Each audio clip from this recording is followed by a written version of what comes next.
Olá, pessoal, tudo bem com vocês? Aqui é a professora Bruna Chiles e nós daremos início aí ao conteúdo de sintaxe. Então, vem comigo. Pessoal, a sintaxe nada mais é que a parte aí da gramática que vai estudar aí as estruturas aí das frases e também vai analisar aí a função que cada palavra vai desempenhar aí numa oração. E aí nós vamos iniciar justamente por frase. Professora, o que seria frase? Frase, pessoal, é um enunciado aí que vai ter um sentido completo para estabelecer a comunicação. E você sabia que a frase ela tem uma ordem direta? O que seria isso? Ela tem uma sequência para ser chamada de ordem direta, que é a do sujeito, verbo, complemento e adjunto adverbial. Ou sujeito, verbo e complemento, se você conseguir lembrar. E aí, como que as nossas queridinhas bancas costumam trazer isso aí? De forma inversa para poder te confundir. Então, olha um exemplo que legal aqui. No nosso próprio hino nacional, isso acontece, que é a chamada ordem inversa, ordem indireta. Olha aqui.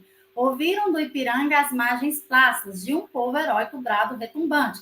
Então, aqui o correto seria as margens plácidas do Ipiranga, que é o nosso sujeito, ouviram, que é o nosso verbo, e em seguida o nosso complemento, que seria o brado retumbante de um povo heróico. Então, vocês precisam entender que nós vamos estudar as frases, porque a partir das frases nós vamos estudar a oração e os períodos, para que possamos analisar aqui, né, de forma sintática. Olha um exemplo aqui. A roupa foi passada pela vizinha. Professora, como que eu faço a análise sintática? Qual que é o primeiro passo? Qual que é a dica que a senhora nos dá aí? Então, eu vou falar para vocês. A dica é vocês mostrarem que vocês realmente não são normais, que são professores, mas não são normais, e você vai ficar conversando ali com o verbo. Ah, professora, como assim? Isso mesmo, mas por favor, não faça isso lá no dia da prova em voz alta. Tente fazer isso de forma silenciosa para realmente as pessoas não terem certeza que nós não somos normais, tá ok?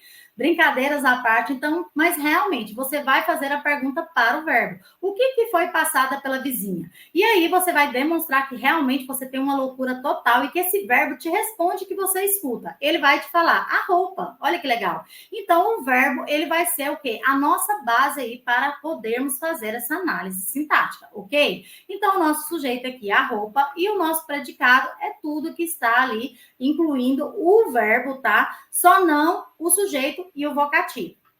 E aí, vamos começar. Frase, oração e período. Vocês precisam aí identificar. A frase, então, como eu já havia falado, é qualquer enunciado que vai estabelecer ali uma comunicação e vai ter sentido completo. Legal, oi, bom dia, tudo isso é uma frase. E a oração? Vocês sempre vão fazer a ligação de oração com verbo. A oração ela é uma frase verbal e o seu núcleo vai ser um verbo, tá ok? Ou seja, então, para ser oração, tem que ter verbo.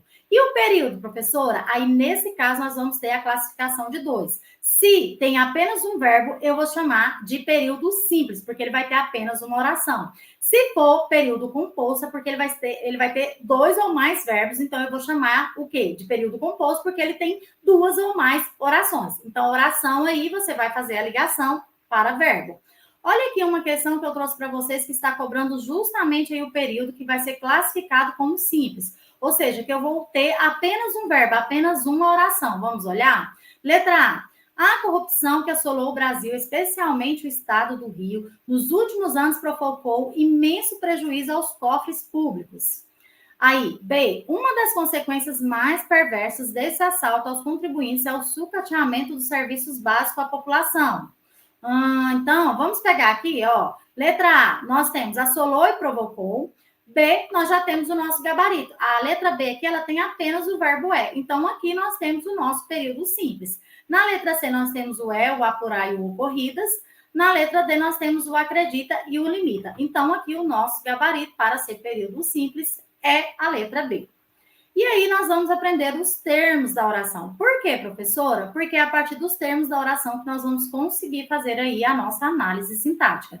Nessa aula, lógico, nós vamos fazer apenas uma definição de todos os termos da oração. Mas nessa aula nós vamos conseguir ver apenas um termo, que é o termo essencial, que é o sujeito, tá ok? Então vamos começar. Termos essenciais da oração. O que são eles? São os termos, né? Eles são chamados assim, termos essenciais da oração, porque normalmente as orações são formadas por esses termos, tá? Ou seja, a oração ela tem um sujeito e um predicado. O sujeito é o termo que representa o ser ou o fato sobre qual se declara alguma coisa.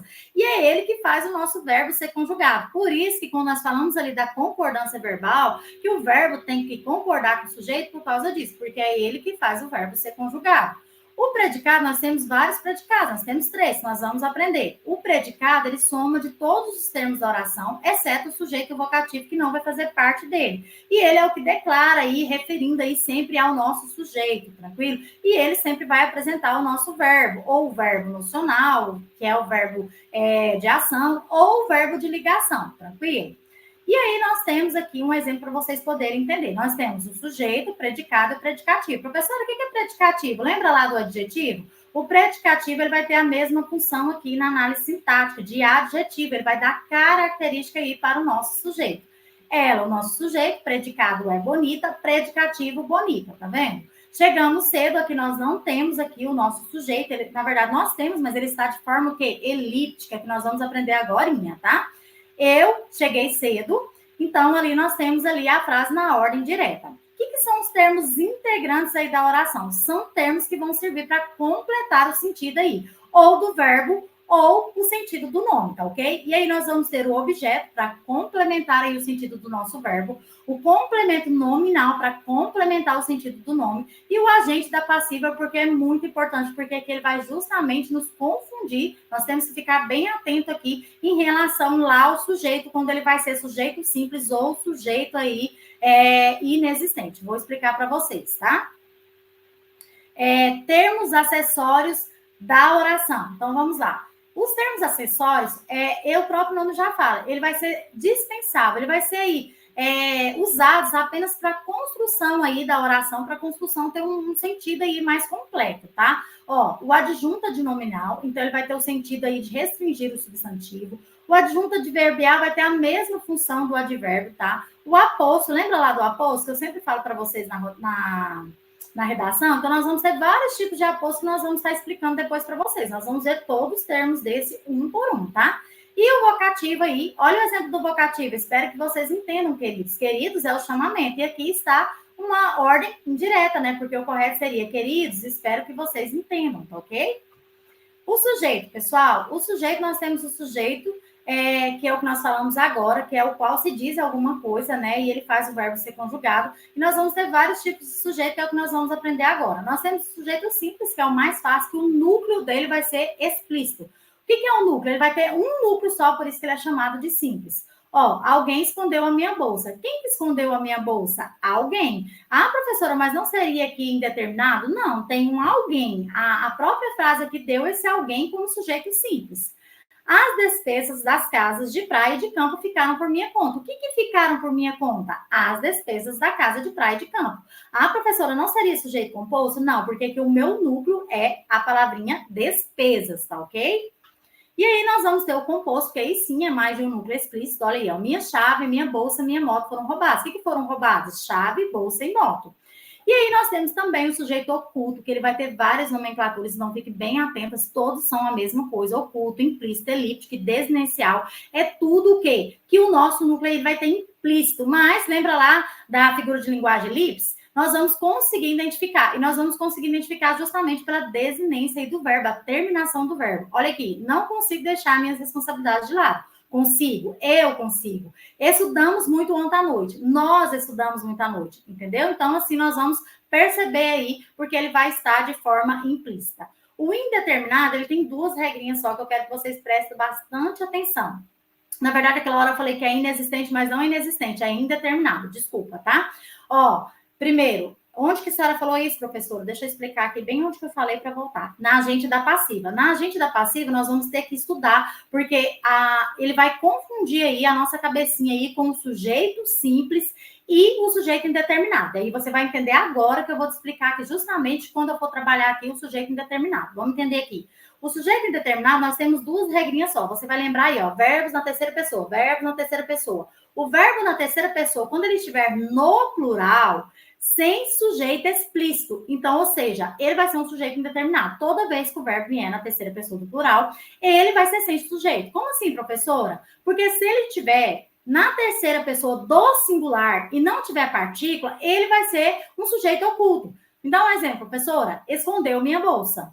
Quem que escondeu minha bolsa? Ele escondeu minha bolsa. Só que se ele está oculto. Aqui nesse caso, eu tenho a terceira pessoa do singular. Então, ele deixa de ser indeterminado e passa a ser oculto. Mas, quando ele vem na terceira pessoa do plural, você sempre vai lembrar isso. Quem, no caso aqui, esconderam minha bolsa? Eu não sei. Então, aqui nesse caso, ele é um sujeito indeterminado, porque ele está na terceira pessoa do plural. Agora, aqui, presta atenção quando ele vai ser sujeito ou quando ele vai ser indeterminado.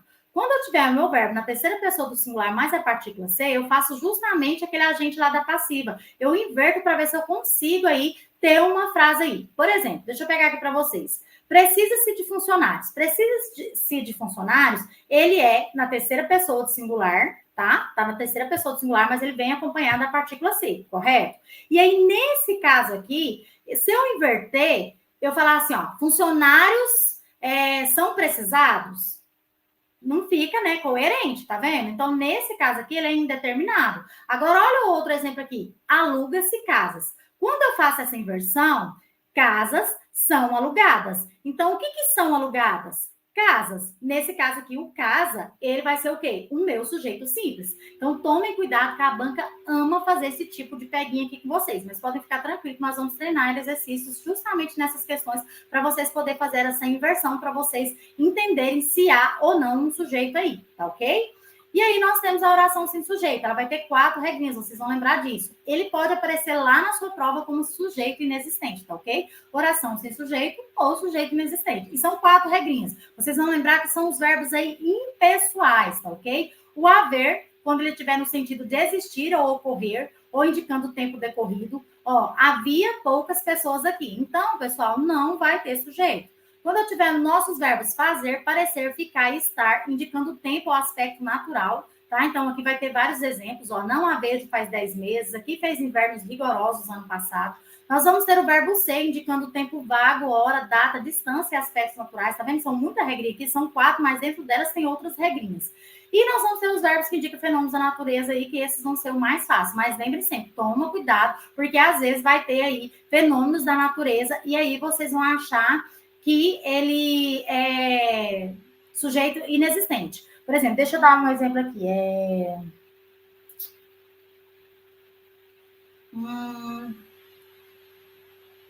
O luar anoitecia devagar. E aí, o que acontece? As pessoas vão falar assim, nossa, então anoitecia, verbo... Gente, essa frase é totalmente aleatória. Verbos que indicam fenômenos da natureza, então não é sujeito inexistente. Mas não, aqui o anoitecia, ele não está fazendo parte do fenômeno da natureza, tá? Aqui, ele está fazendo aqui uma especificação do luar. Então, se eu perguntar aqui, o que anoitecia devagar? O luar. Então, o luar é o meu sujeito simples, tá? Então, toma cuidado com esses fenômenos aí da natureza. Quando eu tiver uma palavra especificando, leia mesmo para ver se ele está tendo sentido só de fenômeno da natureza. Professora, como assim é só fenômeno da natureza? Choveu muito ontem. Pronto.